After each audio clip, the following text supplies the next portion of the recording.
Well, this is where I'm at so far right now. As you see, got some other holes in this. This is where I measured out where the subwoofers would be with the baffle. This is the front faceplate. This is where the sealed section is going to be. And I wanted to see the subs, so cut this out, notched it down. Doesn't look like, I was like, oh hell, you could do that in 10 minutes. No. Multiple measurements, exactly where I want these windows to go. This is where I came up with, because I put the baffle on here, measured it out, made sure everything is right. Damn fly. And because I want to make sure I get a full view of all the subs the best I could, and I wanted it to look right. So that's what I come up with so far. On top of that,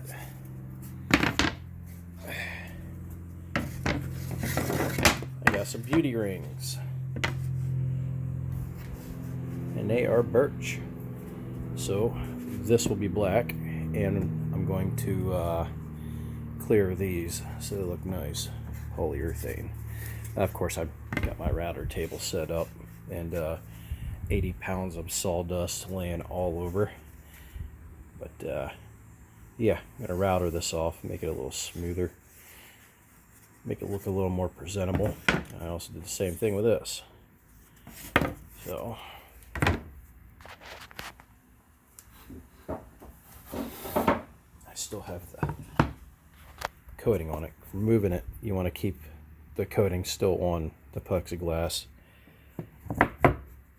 It fits in there, very little movement. And you put this on top.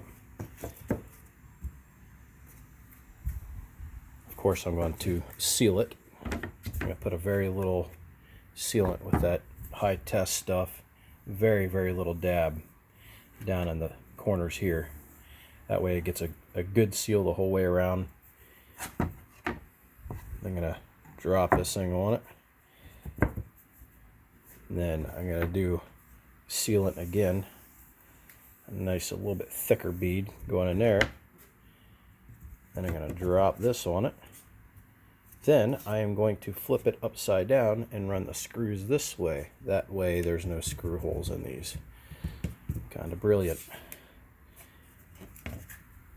There's another little trick. I'm going to flip this thing over. Basically, let me see here. Basically like this. Drop this piece in there. A little snug. It'll sit like this when it's upside down and front ways. What I'm going to do is take a light razor blade. I'm just going to touch it just there. Then I'm going to pull this thing off. Then I'm going to pull this outer edge out. Alright. And then now I'm going to put it in there and glue it. And then I'm going to put this on there and do that. That way there's 100% chance that these will not get scratched during any movement or anything. Just extra protection. Always keep this film on until it's the last second. And then you can take the film off. But this stuff isn't relatively cheap. This is 1/2 inch. I wouldn't recommend going anything too big. Now this was a 12-foot by 12-foot square piece, and I cut it down and rounded off the edges and whatnot. I wanted something different, so that's what I got. I spent hours doing this last night. Probably spent half the time measuring out before. No, you know what? I spent 3/4 of the time measuring out exactly where I wanted it. I'm really particular how I like things, and I want it to be right. But yep, that's where I'm at so far on this. And the baffle, I also got some work done. Give me a second, I'm gonna pause this video. Alright, I'm back. Alright. This is the baffle. You'll notice all these little notches and stuff here. What the hell's that about? Well, it's kind of an old carpenter trick to fill in wood rather than using any kind of body filler or anything like that. You basically, I save all the sawdust I get just out of the MDF, and I've got a bag full. And you take your wood glue, take a good handful of this, and you basically almost do a 50-50 mix. It's a lot of wood glue. Alright, now this is where it gets dirty. Use your hands. It's a lot easier to use your hands. And you ground it around. You don't want it dry, you want it wet. Almost as wet as the glue, you know. It's of course the wood glue is white, but it's clear once it dries. And you just keep on mushing it and mushing it and mushing it and mushing it. Go as fast as you can, especially with fast drying wood glue.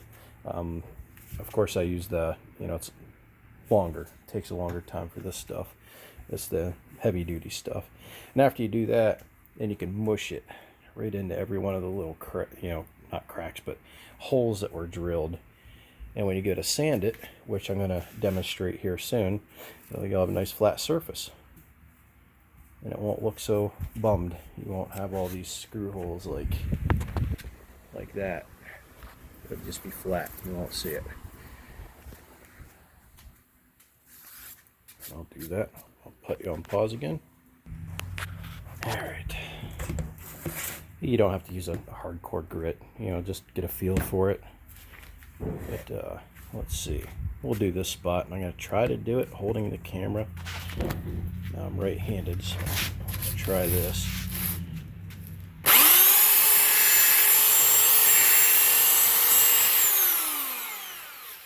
Alright, everything's moving. I'm going to have to clamp this. Let's try this again. There you see it's starting to get knocked down a little bit.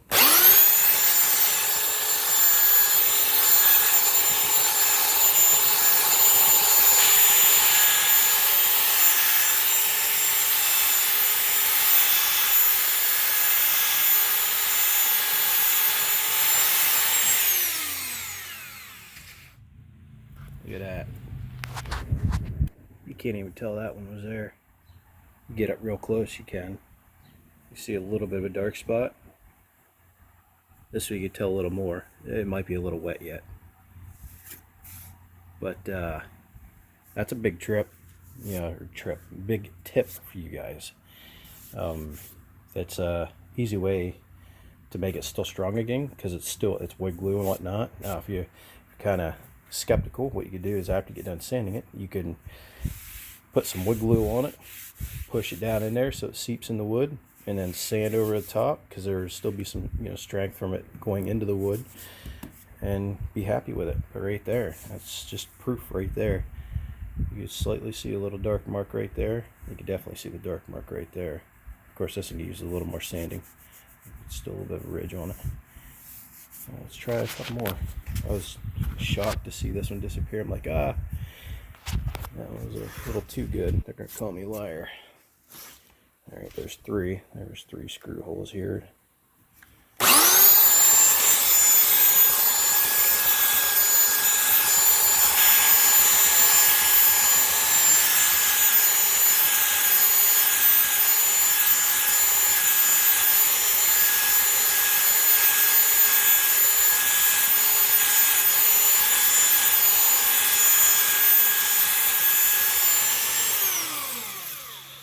Boom. You can see right there.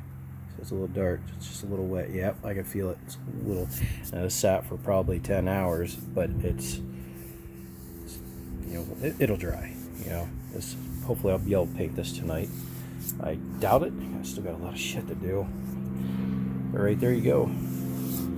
I just wanted to give you a little bit of a tip. A little master trade. Carpenter's been doing it for years, filling any kind of cabinetry or whatnot. So hopefully you can take that skill and run with it. It's simple. It don't cost you anything except for the wood glue.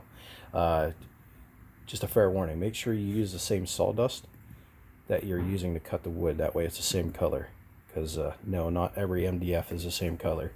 You have multiple different colors, just because of the different wood grains or cardboard grains that they use when they go to compress this stuff to make this material. you go out and buy a 4x8 sheet today. You know, wait a year, buy another 4x8 sheet. It'll be completely different color. They'll both be two different colors. So it's really good to use the sawdust from whatever you're cutting.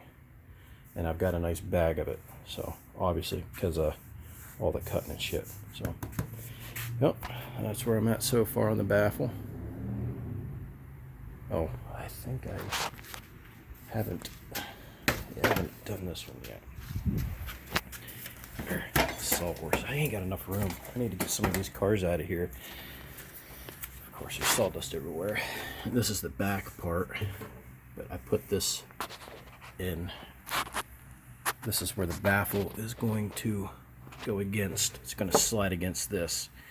So not only I'm going to run a nice bead of that high performance caulking down this, I'm going to run a nice bead, and I'm going to slam that son of a bitch right into it, and it's going to hit every one of these. Not only is it going to be sealed that way, but I'm also going to be putting some screws in it this way. And as you notice, I staggered my bolts, or not bolts, screws. If you put them all in a straight line, it could cause it to weak. It'd be easier to turn, but one with one left and right, one that wide, I believe that's a 2-inch wide piece. That's your best deal. That's what you want to do. I put 2 inches wide to strengthen it up. But that's where I'm at so far. But hopefully you guys enjoyed this one.